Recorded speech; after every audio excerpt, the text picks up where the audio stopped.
Hello, everyone. I'm Sign1News anchor Martha Anger. Here's a quick look at the top trending stories making headlines today. If you post an interesting comment about this update, we may add it at the bottom of the screen.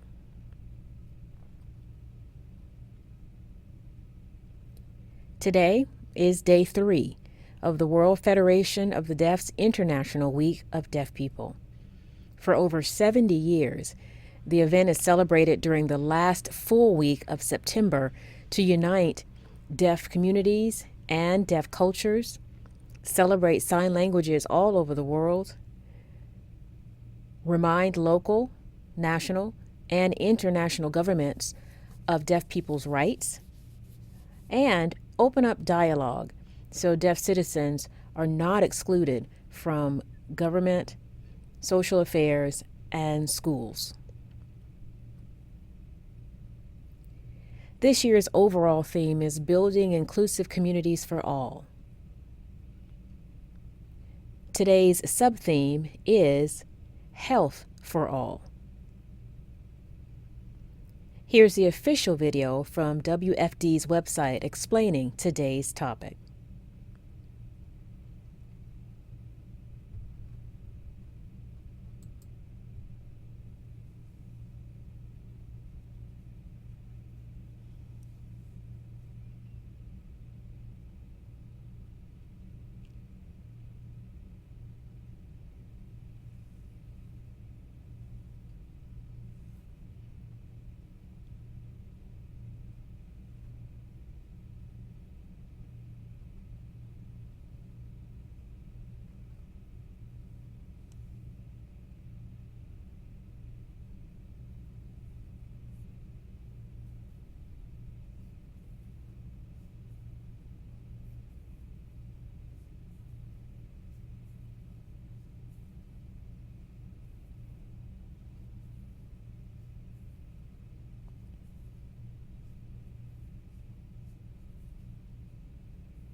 To learn more about WFD and International Week of Deaf People, head to this website, wfdef.org.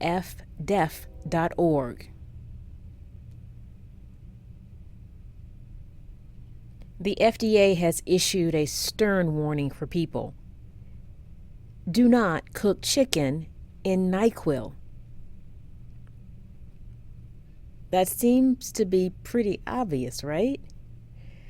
Well, there is a new social media challenge encouraging young people to cook their poultry in the basic ingredients in Nyquil and other over-the-counter cough and cold products. The FDA says even if you don't eat the chicken, boiling a medication can cause a person to inhale high and harmful levels of the drug's vapors into the body. Those vapors could also hurt your lungs. And this isn't the first time dangerous social media challenges involve over-the-counter medications. The FDA says teens have died during the Benadryl challenge. That includes taking a lot of the medicine to cause hallucinations.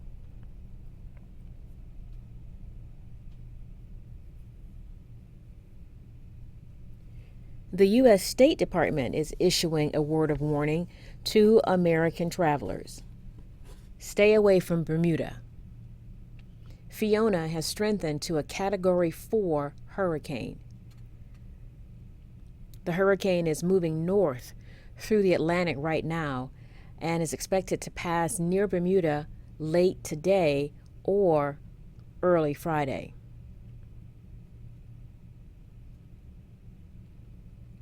So the U.S. State Department is asking people to reconsider traveling to Bermuda.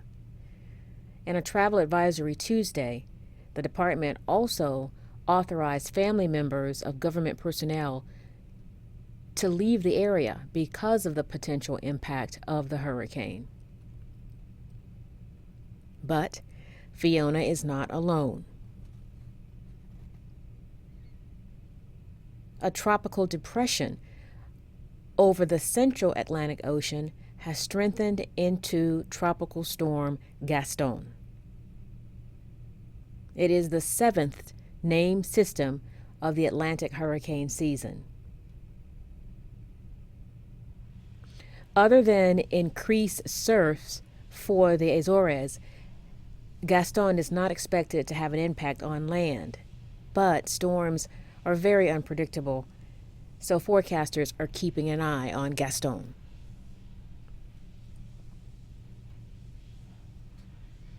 Legal action is now brewing over efforts to ship migrants north. Some Republican governors have been sending migrants to more liberal jurisdictions.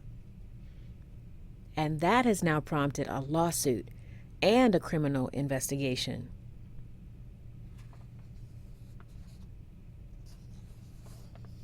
Most of the migrants sent to Martha's Vineyard by Florida Governor Ron DeSantis are now part of a class action lawsuit against Florida officials.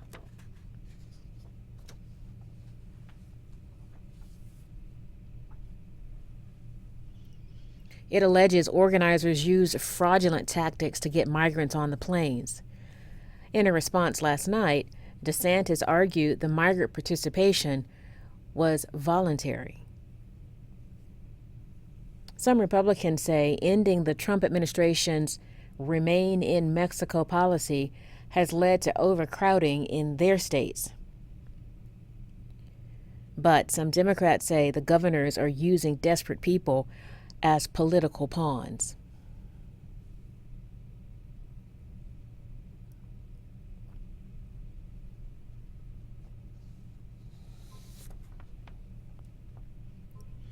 Today, Russia's President Vladimir Putin announced he is escalating the conflict in Ukraine by partially mobilizing regular Russian citizens.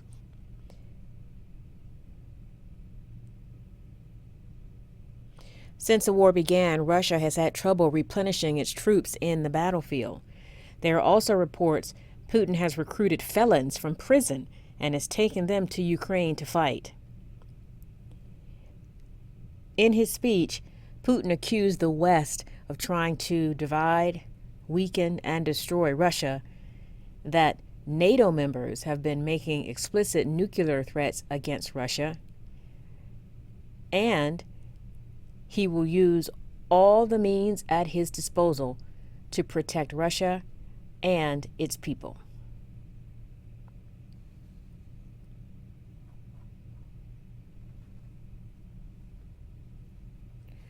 "12-year-old Easton Oliverson is finally home after spending weeks in the hospital. Easton is a Little League baseball player who fractured his skull after falling from a bunk bed while attending the Little League World Series. Well, now his family is suing the league and the bed company for negligence. They say Easton fell because the beds were dangerous and defective. The Oliversons are asking for $50,000 in compensatory and punitive damages. Little League officials declined to comment on the lawsuit.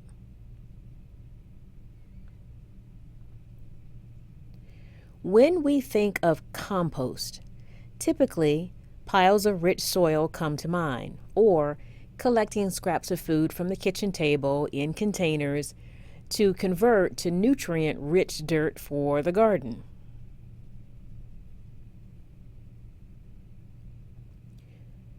Well, soon Californians will have something known as human composting. It's an alternative to burial or cremation, and it's just been signed into law. Burial experts say coffins tend to leak chemicals into the ground, and those chemicals eventually end up in water. Cremation requires 30 gallons of fuel and blows 530 pounds of CO2 into the atmosphere. Human composting is more eco-friendly. It allows the body to naturally decompose over 30 to 45 days and eventually turns back to soil. It will become an alternative to burial in California in 2027. Washington State, Colorado, Oregon, and Vermont already allow human composting.